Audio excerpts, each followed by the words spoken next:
Good morning and happy Tuesday. Tuesday. So there was a question that was asked on my video in regards to quiet doesn't equal okay. Um, Go back and watch the video if you haven't.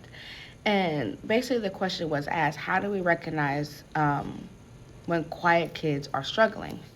So for one, that's a really important question because I did say that, but I'm like, I never told you how to recognize it. Because here's the thing, quiet doesn't always mean okay. So here are some signs that a quiet child may be struggling. One, they avoid eye contact consistently. They rarely initiate conversation. They seem physically tensed or frozen. They over apologize.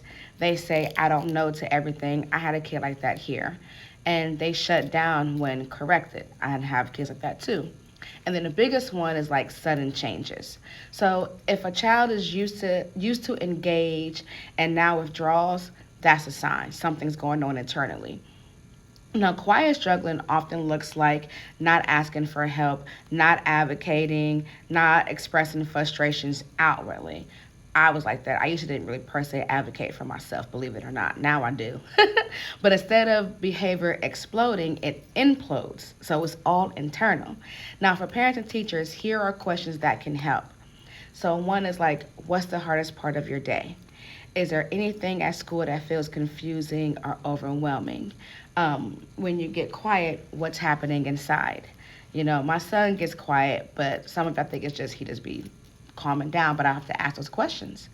And here's the key, ask privately. Quiet kids rarely open up in front of groups. Now, that's one thing I had to work on with my son. I unintentionally embarrassed him.